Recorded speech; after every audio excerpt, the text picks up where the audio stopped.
Assalamualaikum warahmatullahi wabarakatuh.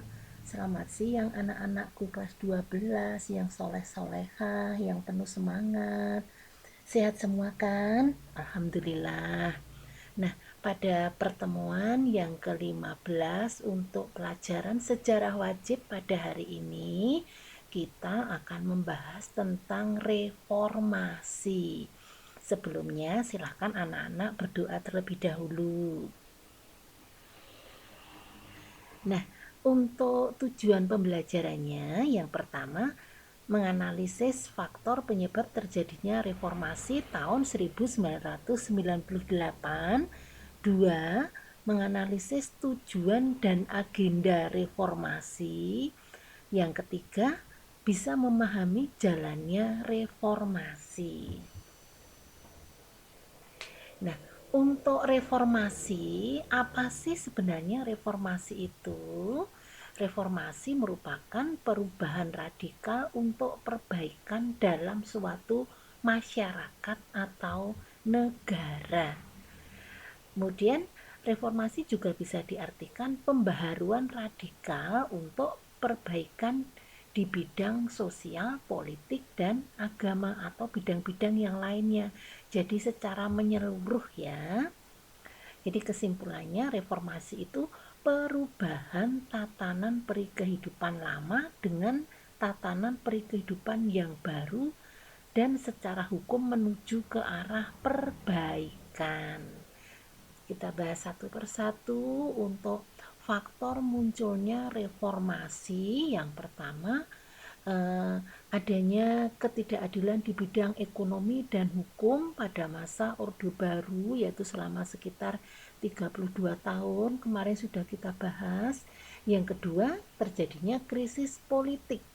Jadi adanya penyimpangan dalam masalah pemilihan umum yang ternyata tidak luber.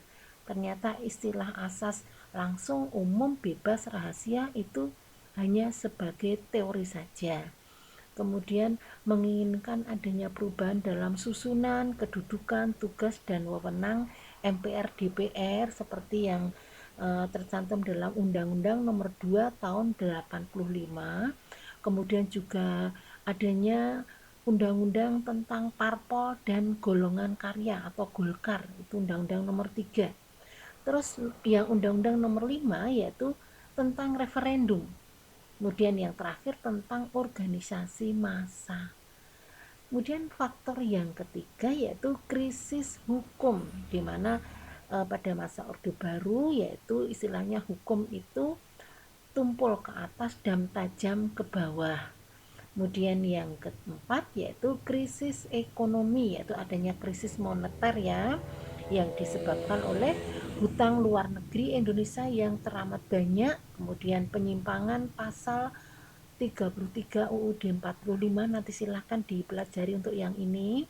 Yang ketiga, pola susunan pemerintah yang sentralis dan cenderung otoriter, terutama adanya dukungan dari militer. Kemudian faktor yang berikutnya yaitu krisis kepercayaan. Jadi ketidakpercayaan masyarakat atau rakyat terhadap pemerintah.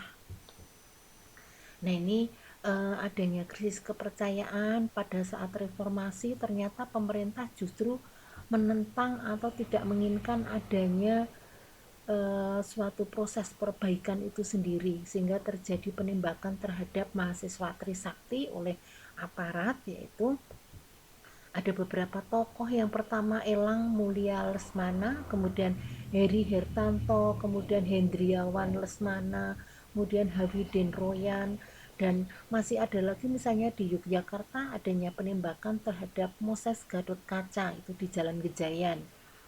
Kemudian tanggal 13 dan 14 terjadi aksi massa besar-besaran yang ditujukan pada etnis Cina, itu dampaknya. Dan tuntutannya yang jelas adalah Presiden Soeharto untuk mundur dari jabatannya.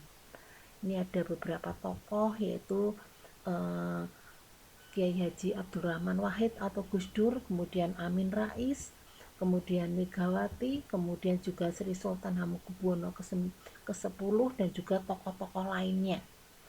Ini nanti yang akan dikenal dengan tokoh deklarasi Ciganjur. Nah, ini beberapa tokoh deklarasi Ciganjur tadi udah Ibu sebutkan.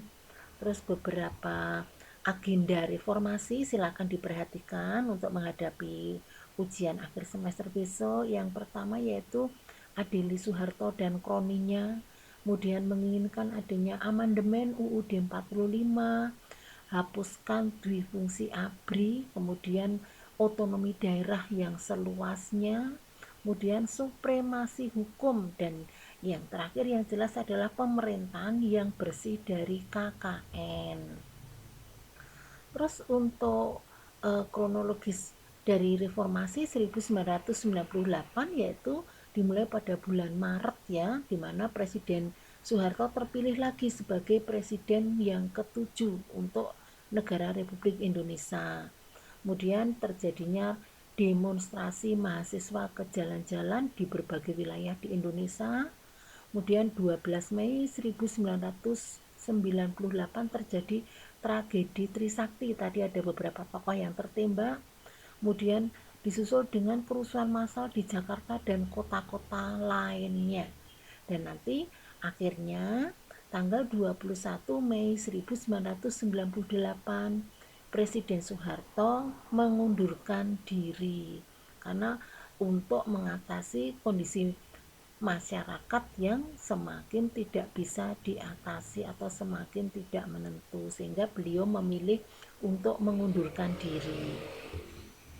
Nah, ini beberapa foto-foto peristiwa reformasi.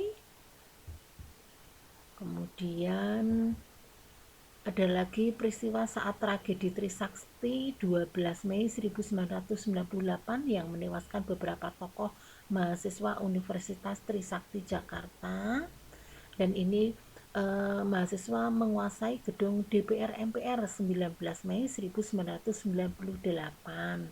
Nah, ini untuk foto atau gambar pada saat pidato pengunduran diri Presiden Soeharto 21 Mei 1998, dilanjutkan dengan pelantikan Wakil Presiden yaitu B.J. Habibie sebagai Presiden.